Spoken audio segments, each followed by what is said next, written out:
Hoy vamos a desentrañar la historia de CanTV, la compañía que alguna vez puso a Venezuela en la cima de las telecomunicaciones de la región, solo para luego presidir su increíble colapso. 157. ¿Qué significa este número? Bueno, ese fue el puesto que ocupó Venezuela de entre 178 países en velocidad de Internet en 2021. Es un dato de verdad demoledor, sobre todo si pensamos que no hace tanto tiempo era un país pionero en este campo.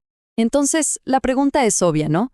¿Cómo es que una empresa que fue un referente en telecomunicaciones llegó a este punto? Para entender esta caída tenemos que volver al principio, a los cimientos de su éxito. La historia arranca con lo que podríamos llamar su época dorada. Una era marcada por la ambición y, sobre todo, por una expansión que parecía no tener límites. A ver, CanTV nació en 1930, o sea, es una de las empresas de telecomunicaciones más antiguas de América Latina. Creció durante décadas, pero el gran salto, el verdadero punto de quiebre, llegó en los 90 con su privatización. Eso atrajo una inversión que lo cambió todo. Y cuando hablamos de inversión, hablamos de cifras enormes. Se inyectaron más de $3.000 millones para modernizar las redes. Pensemos en fibra óptica, los primerísimos servicios de banda ancha, una revolución para la época. Claro, todo ese esfuerzo rindió frutos. Para principios del nuevo milenio, Venezuela estaba en la delantera, entre los países mejor conectados de la región, justo en el amanecer de la era digital. Pero ese liderazgo estaba a punto de desvanecerse, y de una forma muy drástica. Y ese cambio radical tiene una fecha clave, 2007. Este es el año en que todo da un giro de 180 grados. El Estado vuelve a tomar el control de la empresa, y con ello su misión cambió para siempre. El cambio fue total. Pasamos de un enfoque técnico, de competir en el mercado, a uno puramente político y propagandístico. La prioridad ya no era la excelencia técnica, sino la utilidad para el Estado. A este proceso se le conoce como renacionalización. O sea, el gobierno vuelve a ser dueño de la empresa.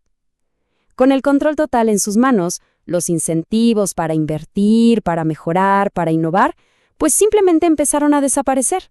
Las consecuencias de este giro no se hicieron esperar.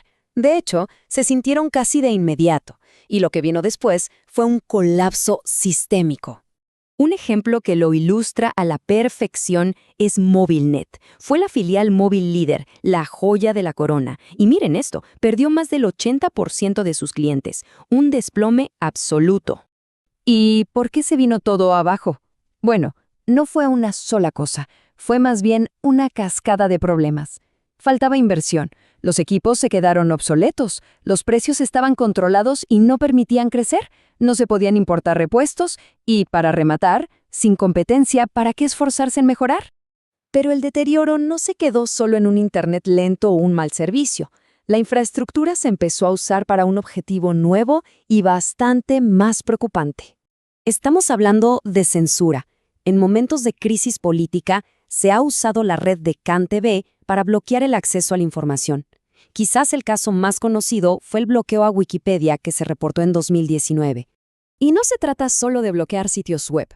Organizaciones de derechos humanos han documentado cómo el propio marco legal del país facilita la vigilancia y la intervención de las comunicaciones sin las debidas protecciones. Este nivel de control plantea un escenario muy serio, la posibilidad de que la tecnología se convierta en un arma en medio de una crisis nacional. En un hipotético estado de excepción, la red de telecomunicaciones podría pasar a ser una herramienta de represión directa. Se militariza la infraestructura, se suspenden garantías y se podría llegar a detener a personas por lo que expresan en sus comunicaciones. Al final, lo que tenemos es la historia de dos épocas totalmente opuestas. Antes de 2007, una empresa privada con mucha inversión, moderna y líder. Después de 2007, una empresa estatal en decadencia, sin inversión y usada para el control político.